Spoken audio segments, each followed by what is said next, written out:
Good morning, children. Getting my voice clearly? Ready with work? Right. So, we are meeting in fourth lecture of chapter 8. That is, framing of our constitution and its features. Right? Come on, open your textbook. See, I have instructed you number of times. Always sit with your textbook or material. So when I am explaining the topic, you can easily get into that topic. Right? So, let us have the recap of lecture 3. In lecture 3, we have talked about preamble. What is meant by preamble? Importance of preamble. And the words which are inscribed in preamble. All these things we have detailed discussed. Then the features, basic features of constitution we have discussed. And as we are running short of time, we have discussed only one feature, that is called democracy. Right? Two other features we are supposed to discuss today, that is called socialism and secularism. Now see, children, before discussing socialism and secularism, let us have a talk regarding democracy. See, in previous lecture I taught you, and basically you also know that from 5th standard you have studied what is meant by democracy, but let me elaborate once again. In 5th and 8th you have studied democracy, right? Now what is meant by democracy? In simple understanding, you are giving the answers: of the people, for the people, by the people. Okay? It is not just the word thing which we are supposed to discuss. Basically, the real sense of democracy lies that the power is given in the hands of people. Just by writing the name of the people, for the people, by the people, it doesn't mean we are living in democracy. Real power, power of freedom. And you see, after the colonial rule, that is called after World War II, almost each and every country is following the principles of democracy. Because in democracy, there is liberty. There is freedom. Freedom of thought, freedom of speech, freedom of actions. Means legal. I am talking about legal things. All these things. Then only the true value of democracy is inscribed. बाकी democracy लिखने से democracy नहीं आ जाती. Basically this word originated from Greek mythology. In previous lecture I taught you the meaning of demo and kartos. Demos means power and kartos means people, people's power. Democracy is not a concept of modern world. Basically democracy was practiced in ancient Greek civilization. We will study this all in 10th standard. Ancient Indian civilization, Greek civilization, all these things. Right? So at that time, people were given some powers. Right? So basically, the principles of democracy is thousands of years old. Second thing, in democracy, there is an election of government. There is no selection.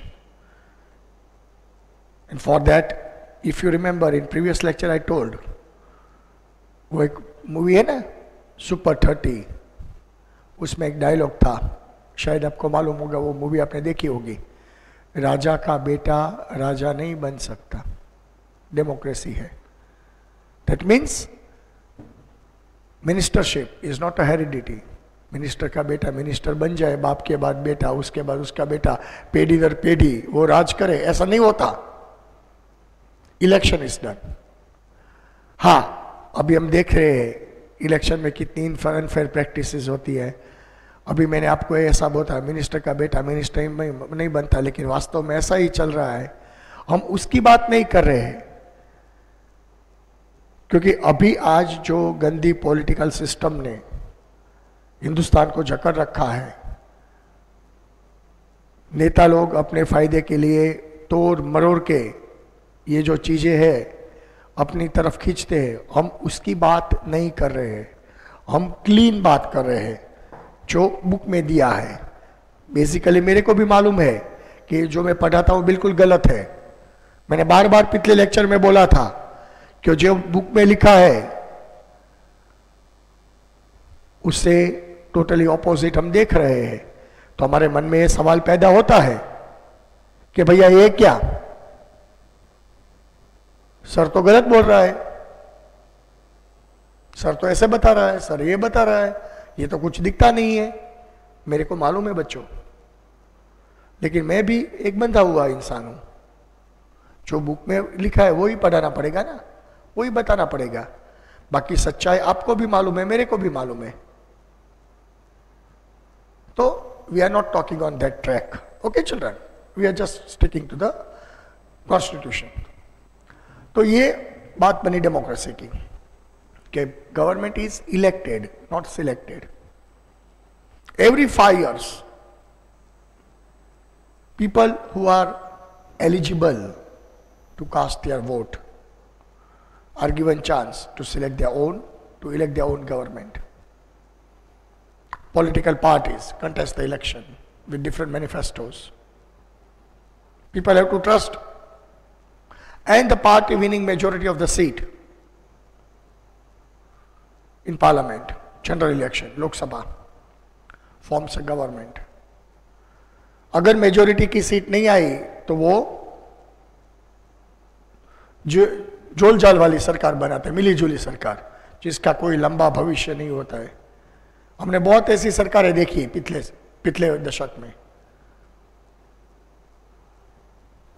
ये तो 2 term से मोदी जी की स्पष्ट बहुमति वाली सरकार आती है, उससे पहले जोल जाल वाली ये सरकार होती।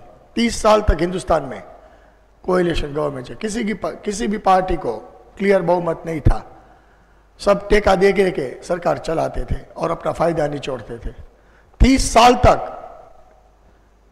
लेक्चर लंबा हो जाएगा, फिर मैं आपको बताता हूं। After the death of Indira Gandhi up to 2014, let me say 84 से लेके 2014 तक there was dark ages in India. क्योंकि 30 साल में डेथ ऑफ इंदिरा गांधी के बाद राजीव गांधी की सरकार आई, कांग्रेस सरकार आई, उसके बाद मिली जुली सरकार आना शुरू हो गया। वो आपने स्कैम सीरियल देखिए ना, उस वक्त मिली जुली सरकार थी। फिर उसके बाद वाजपेयी जी की सरकार आई 96 में, वो भी स्पष्ट बहुमत से नहीं आई थी, मिली जुली थी। उसके बाद कांग्रेस वापस वाजपेयी सरकार आई, 1 हफ्ते में वो सरकार गिर गई, वापस इलेक्शन नहीं आया था, दूसरी सरकार बनी। तो ऐसे जो स्पष्ट बहुमति वाली सरकार नहीं होती वो काम नहीं कर रहे। 10-15 पहिए की गाड़ी से रोज 1 पहिए में पंचर होता है, मैकेनिक बेचारा रिपेयर ही करता है, प्राइम मिनिस्टर मैकेनिक का काम करते हैं, रोज एक प्रॉब्लम खड़ी होती है। तो देश का प्रॉब्लम कब समझोगे? तो ये कोई डेमोक्रेसी की बात नहीं है, ये तो सत्ता की बात है। लेकिन हम क्या करें, उस वक्त लोगों में अवेयरनेस नहीं था, रीजनल पार्टीज को लोग पूज रहे थे, बराबर है, डोमिनेशन था, और ये डोमिनेशन की वजह से रीजनल पार्टीज नेशनल पार्टीज के रूप में सरकार चलाने लगी थी और बेखौफ देश को लूट रही थी, मतलब हमको लूट रही थी। फिर अवेयरनेस आया, लोगों में समझ आया कि भाई अगर देश को चलाना है, बाहर की दुनिया को ताबड़तोड़ जवाब देना है, तो एक ऐसा स्ट्रांग लीडर चाहिए जो हमारे हिंदुस्तान की सोवरेनिटी की रक्षा कर सके, मां भारती का मान बना सके। ऐसा स्ट्रांग लीडर चाहिए। वीक सेंटर से कुछ नहीं काम होता, तो स्टेट मनमानी करने लगेगी। अगर सेंटर स्ट्रांग है तो स्टेट कंट्रोल होंगे, वरना जो सेंटर अलग वीक पड़ा तो स्टेट अपनी मनमानी करेंगे, वो तो हिंदुस्तान बिखर जाएगा। ऐसा ही हुआ था। उस वक्त रीजनल पार्टीज इतनी स्ट्रांग हो गई थी कि जिसकी बात ही मत करो आप। ये तो जाके 2014 में आहिस्ता आहिस्ता ये खत्म हुआ, सेंटर स्ट्रांग बना, और 2019 के इलेक्शन में और स्ट्रांग बना। अभी आप देखते हो तो सारे स्टेट की बात लगा रखी है, क्योंकि सेंटर है टू कंट्रोल द स्टेट्स। कोई भी घर में आप देख लो, बड़ा बेटा बड़ा होता है कि बाप बड़ा होता है? आप लोग बड़े होंगे जब, खूब नाम कमाओगे, खूब आपको इज्जत मिलेगी, पैसा मिलेगा, शोहरत मिलेगी, फिर भी कभी भी आप अपने पापा से बड़े हो सकते हो क्या? तो सेंटर बाप है, स्टेट बेटा है। बेटा कितना भी आगे बढ़े, वो कभी बाप से नहीं बड़ा हो सकता है। समझ में? ये डेमोक्रेसी की ट्रू वैल्यूज है। फिर हमने एडल्ट फ्रेंचाइज के बारे में बात किया था। What is mean by adult franchise? A person who is qualified to vote, उसमें भी थोड़ा क्राइटेरिया है, और जिसका नाम इलेक्टोरियल लिस्ट में है, वो जब चुनाव आते हैं तो घर घर म्यूनसिपालिटी वाले लोग आते हैं, हमारा नाम पता सब चेक करते हैं, बर्थ डेट, और हमारा इलेक्शन कार्ड बन जाता है। तो ये प्रक्रिया के बाद जब हम वोट देने जाते हैं तब जाकर सरकार बनती है। जैसे लोकसभा बनती है ठीक वैसे ही विधानसभा बनती है इलेक्शन के जरिए, ठीक वैसे ही विधान परिषद बनती है, ठीक वैसे ही लोकल गवर्नमेंट बनती है। लोकल गवर्नमेंट मतलब जिला panchayat, municipal corporation, village panchayat, sarpanch की चुनाव, मतलब right from village to parliament there is democracy, there is presence of election, not selection. आए समझ में? ये बात मैंने आपको पिछले लेक्चर में बताई थी। अभी हम सोशलिज्म की बात करते हैं। Socialism means equality, right?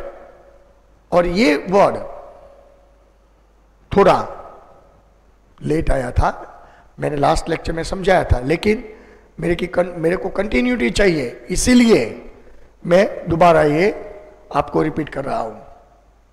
वैसे तो मैंने लास्ट लेक्चर में आपको समझाया था, लेकिन वापस मैं क्यों आपको रिपीट कर रहा हूं? ताकि आपकी कंटिन्यूटी बनी रहे। आया समझ में बच्चों?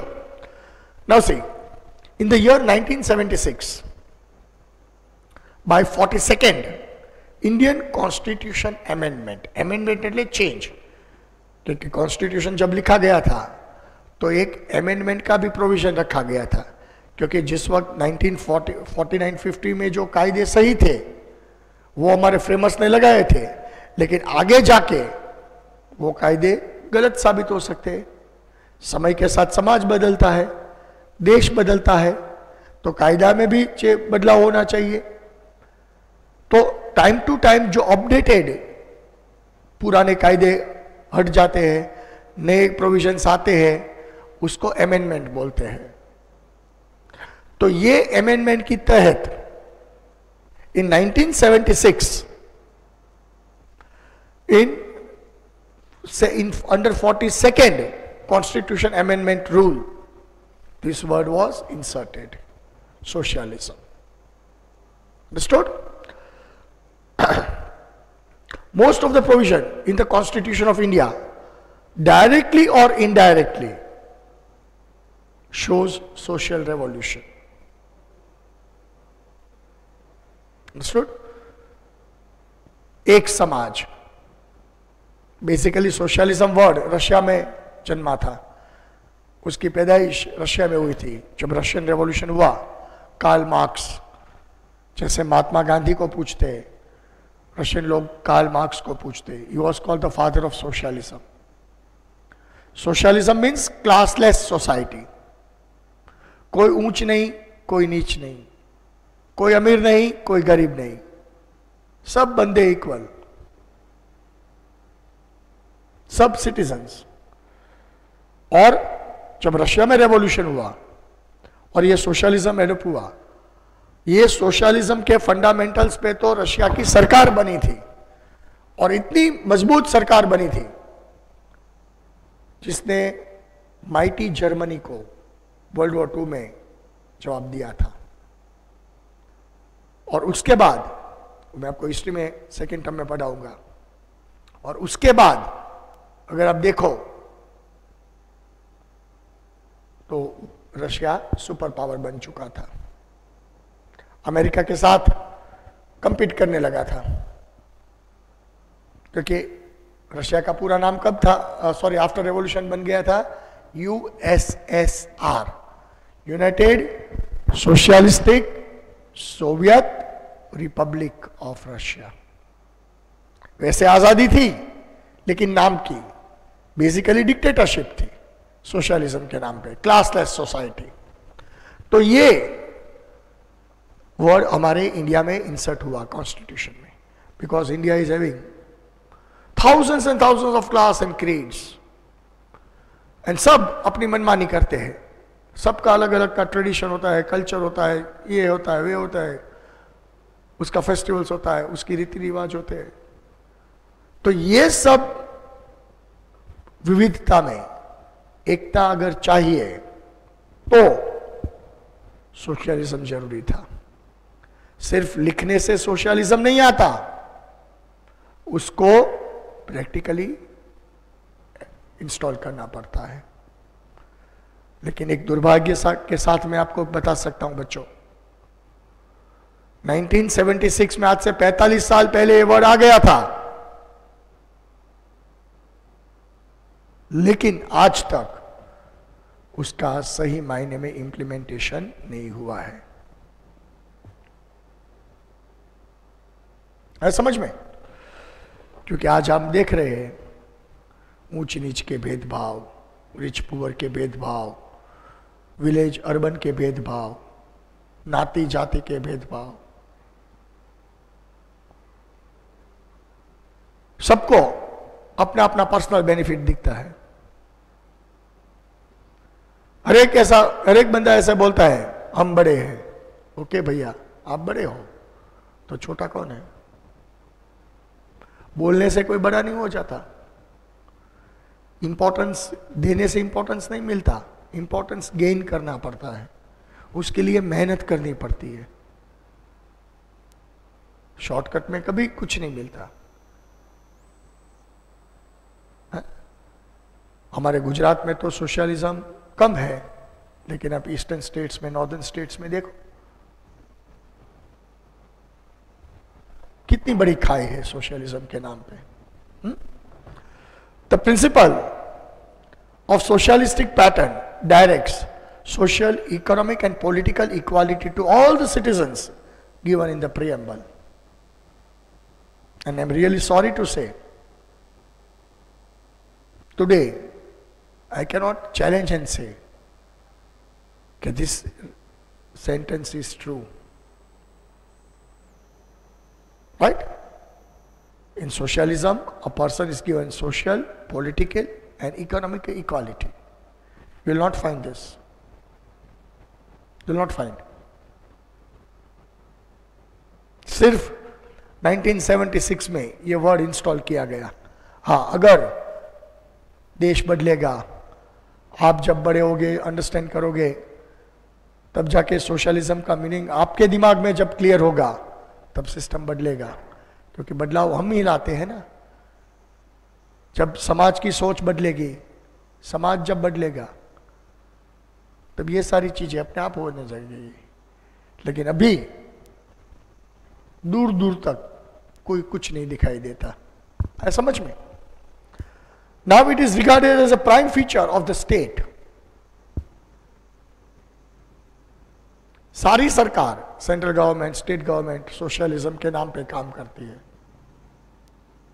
मीन्स दिखावा करती है। It reflects the fact that India is committed to secure social, economic and political justice to all its people. इसमें कितना सही है मुझसे बेहतर आप जानते हो। है समझ में? ये लाइन कितने मायने में सही है? What is the percentage of reality in this sentence? You know better than me. No need to explain. You know it. Right, children? क्या मैं गलत तो नहीं बोल रहा हूं ना? सही बता रहा हूं ना आपको? जो आप देख रहे हो मैं बता रहा हूं। है समझ में? आपको मैंने हमेशा प्रैक्टिकल एसेस सिखाया है। आप लोग 8th में पढ़े, 9th में आप पढ़े, मैं आपको हर एक इंसिडेंट पास्ट का प्रेजेंट के साथ कनेक्ट करके बताता हूँ, डेट्स बताता हूँ, उसके नाम बताता हूँ, कब हुआ, कैसे हुआ था, वास्तविकता क्या थी, सब बताता हूँ ना आपको। इसलिए मैं बार बार बोल रहा हूँ कि जो मैं पढ़ा रहा हूँ वो पढ़ाई अभी अंदर से नहीं आ रही है, क्योंकि दिल कहता है ये बात बिल्कुल गलत है और दिमाग ये कहता है यही पढ़ाना पड़ेगा, गलत है तो गलत पढ़ाना पड़ेगा। तो अभी ये टॉपिक में दिल और दिमाग दोनों की लड़ाई चल रही होती है,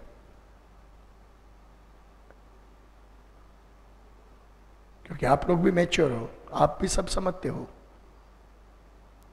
तो मैं आपके पास गलत तो नहीं बता सकता, लेकिन क्या करें बच्चों।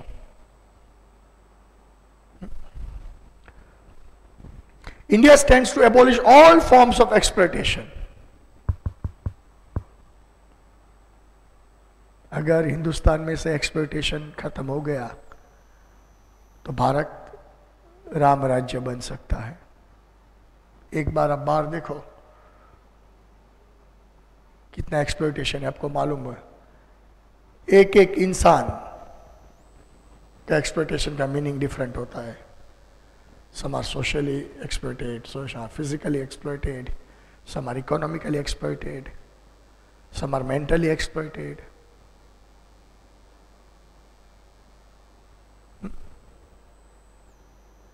और एक्सप्लोइटेशन नहीं है, हम ये बता रहे हैं।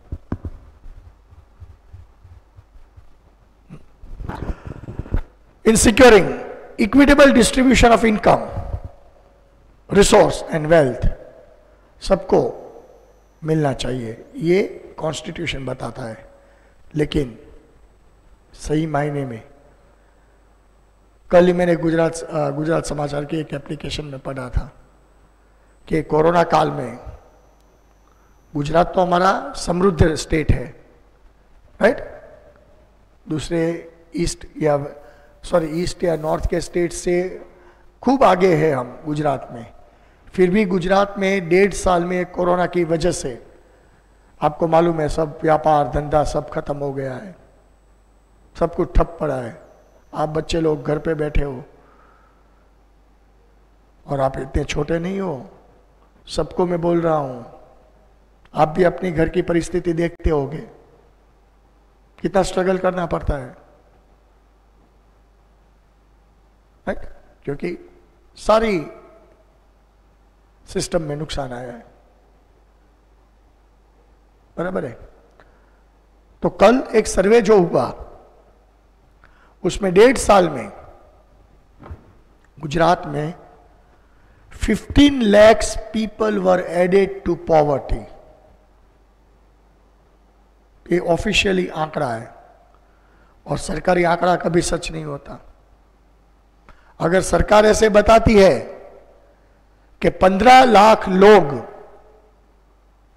गुजरात में गरीब बन गए, तो बच्चों ये आंकड़ा कतई 15 लाख का नहीं होगा, ये मिनिमम 45 से 50 लाख का होगा, तब जाके 15 लाख डिस्क्लोज किए। तो ये कहाँ का socialism?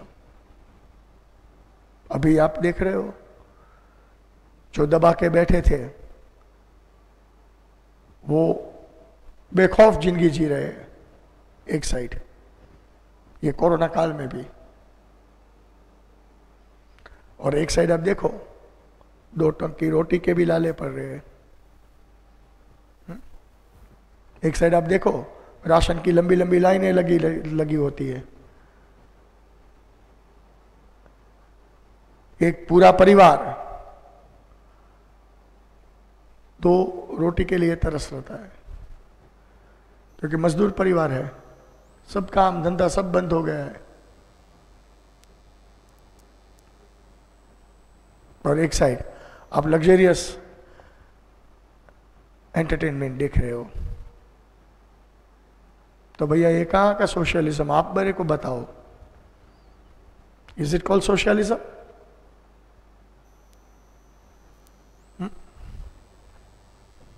Is it called socialism? I don't think so.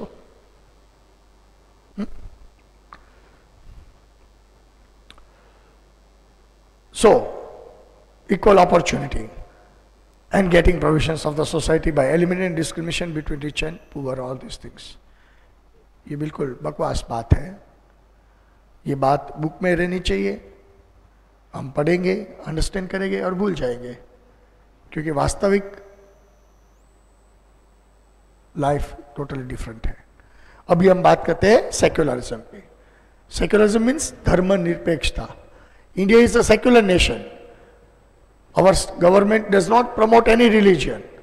फिर भी एक दुर्भाग्य के साथ कहना पड़ता है कि आज हर एक पार्टी किसी ना किसी धर्म से जुड़ी होती है। You can not call secular. हाँ, ऑन पेपर ये आपको साबित हो जाएगा कि हम सेक्युलर है, लेकिन ऑफ द पेपर सेक्युलरिज्म नहीं है देश में। अगर सेक्युलरिज्म होता तो मंदिर मस्जिद के लिए लड़ाइयां नहीं होती, कई निर्दोष लोगों का खून नहीं बहा होता, दंगे फसाद नहीं होते, धर्म के नाम पे लड़ाइयां नहीं होती कभी। भैया बेसिकली हम बाहर के धर्म को मानते हैं, सच्चा धर्म जो इंसानियत का धर्म है वो तो भूल चुके हैं। हम बाहर का धर्म का ढोंग करते, दिखावा करते हैं। मैं कितना धार्मिक हूं ये मैं बाहर बताना चाहता हूं। बाहर में ऐसा दिखावा करागो कि मैं बहुत धर्म में मानता हूं, ढोंग करूंगा ताकि लोगों का अटेंशन मेरे पे आए और लोग मेरे को बोले भाई किरण भाई तो बहुत धार्मिक आदमी है, लेकिन वास्तव में मैं क्या हूं मेरे को ही मालूम है। सही बात है ना? आज हिंदुस्तान में सबसे बड़ा धंधा धर्म का है। कोई भी जगह देख लो आप, उधर कभी मंदी नहीं आती है।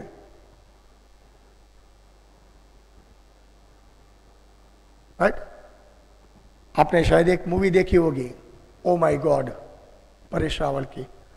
भगवान भी बिकता है, आपको भी शायद अनुभव हो गया होगा। भगवान पे भी एमआरपी लगा चुकी है।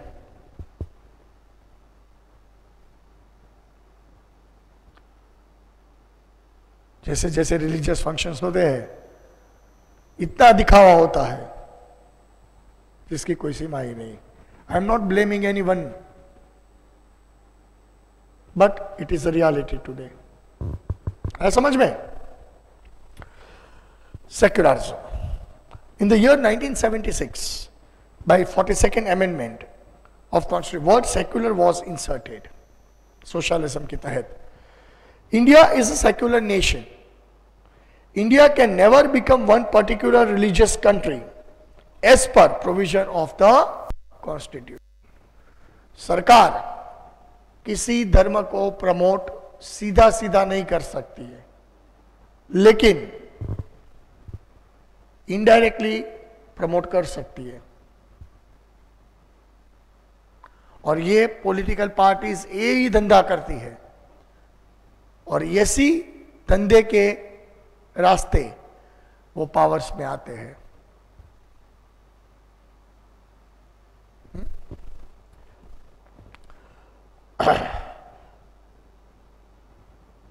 India does not follow any particular religion, so the country never promotes any religious activities. कोई ये नहीं है. The country cannot involve any secular activity with religious activity. कोई प्रमोशन नहीं हो सकती. है समझ में? The citizen of the country has a freedom to choose the religion of his or her choice. वो है. The country cannot discriminate a citizen on religious basis. धर्म या जाति के नाम पे हम बंटवारा नहीं कर सकते, लेकिन ये होता है. ये आप भी देखते हो, मैं भी देखता हूं. Equal job opportunities and political rights to the citizens are given without any religious discrimination. वो है, लेकिन उसमें भी कई सारी टेक्निकल खामियां खूबियां निकाली जाती है. In this way, secularism is the basic foundation of our constitution. ये आपका GR बन गया. है समझ में? सर्वधर्म समदृष्टि, सर्वधर्म संभाव are the principles incorporated in our constitution. हमारे संविधान में ये सब कुछ लिखा है. सर्वधर्म समदृष्टि होनी चाहिए, सर्वधर्म का रिस्पेक्ट होना चाहिए. So no particular religion will be encouraged by any states.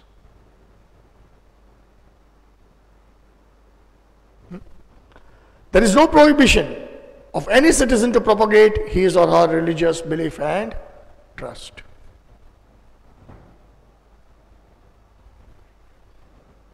Right? Now basic features of the Constitution. Written document. इतना लंबा तो हम याद नहीं रख सकते, इसीलिए हमारा कॉन्स्टिट्यूशन लंबा रिटन डॉक्यूमेंट है. The constitution which came into force on 26 January 1950 is considered as the largest, extensive and detailed written document. Number 1, total 14 features है, उसमें एक के बाद एक हम स्टडी करेंगे. Number 1, written document. Except Britain and Israel, India along with other nations of the world have their constitution in written form. Underline this line. We have a written form.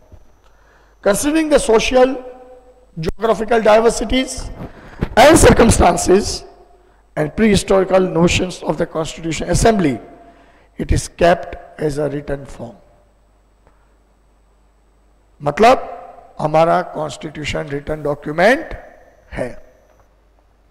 फिर आता है size of constitution. Indian constitution is divided into, underline this line, most important line. Ready? Underline. Indian constitution is divided into 22 sections comprising 395 articles and 88 appendix. Now 12. पहले 8 थे, अभी 12 appendix हो गए. है समझ में? The Constitution comprises provisions for the state administration and states interrelation, center और state का relation, स्टेट स्टेट का रिलेशन, स्टेट सेंटर का रिलेशन, वो सारी सॉल्यूशन अपेंडिक्स या कॉन्स्टिट्यूशन में दिया गया है. And not a single state और centre can go out of constitution. अपनी मनमानी नहीं कर सकते. कोई भी सरकार पावर में है, स्टेट की सरकार होती है, सेंटर की सरकार है, उसको ये मानना पड़ता है.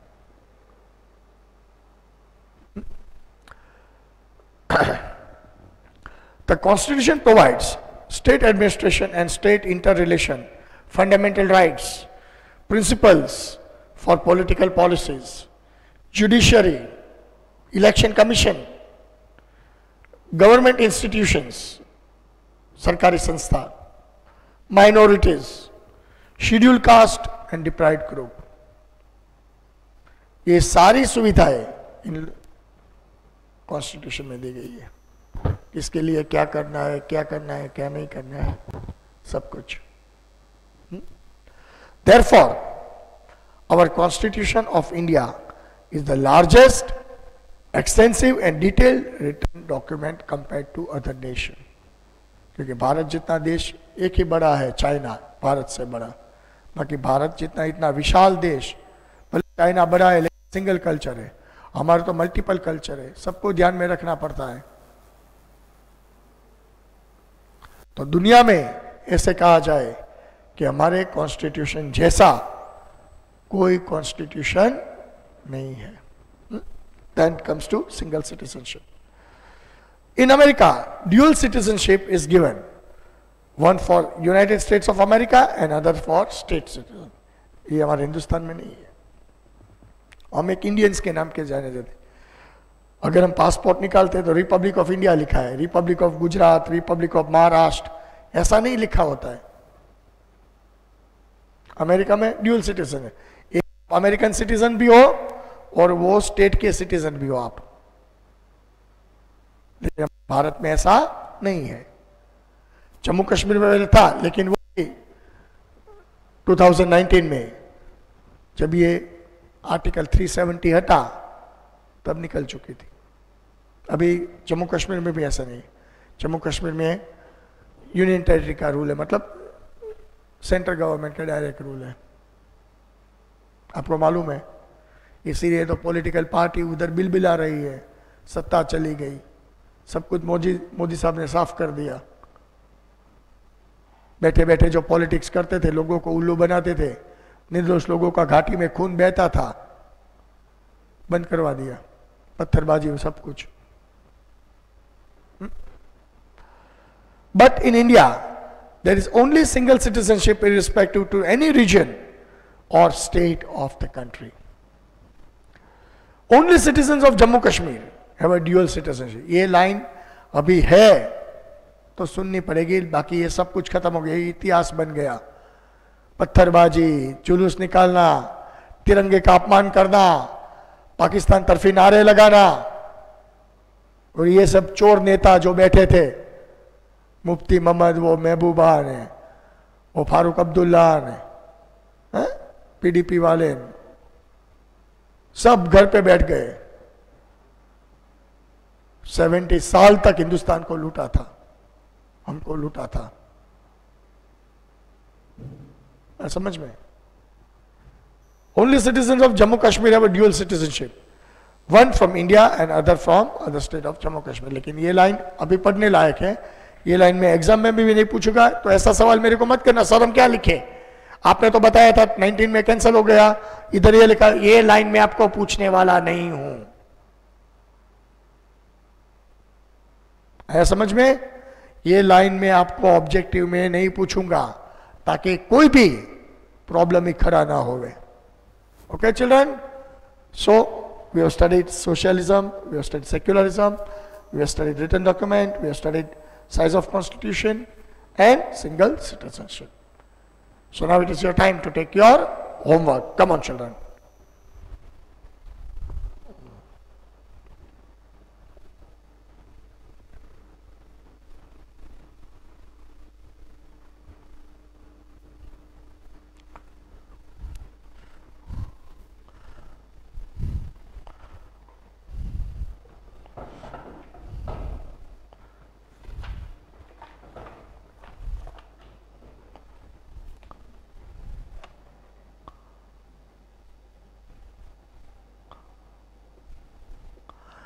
Question number 1. India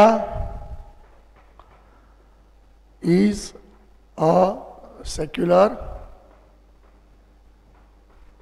nation. GR. ये सारे आंसर्स मटेरियल में दिए हैं। हाँ?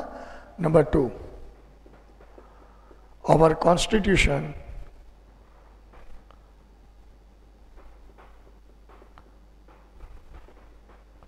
is in a written form.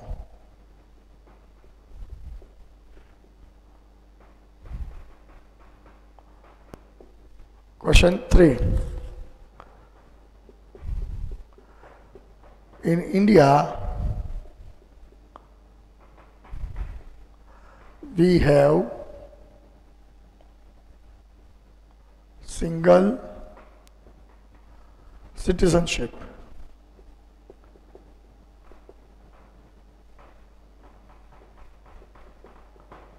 ये तीनों जीआर है, बराबर। ये तीनों जीआर आपको होमवर्क में मिलते हैं। Question number 1, India is a secular nation. Question number 2, our constitution is a written document, means a written form. Question number 3, in India we have single citizenship. So I hope you have understood this lecture. In next lecture we will talk something more about basic features of constitution, because it is divided in 14 parts. We have just learned 3. Other 11 which are remaining, that we'll see in next lecture. Okay children? So I hope you have enjoyed this lecture. And one more thing, send your homework in time. Our associate does not need to call you कि बेटा क्यों homework नहीं भेजा आपने, क्या हुआ था। बेटा इसमें पढ़ाई में कोई बहानाबाजी नहीं चाहिए। जितना हम आपको अच्छी तरह पढ़ाते हैं, समझाते हैं, उसी तरह हम भी वर्क अपना वापस मांग रहे हैं, तो इसमें कोई बहानाबाजी नहीं चलेगी। You have to work, it is your responsibility. Right children? So prepare well. Okay? See you in next lecture. Till then, goodbye. See you.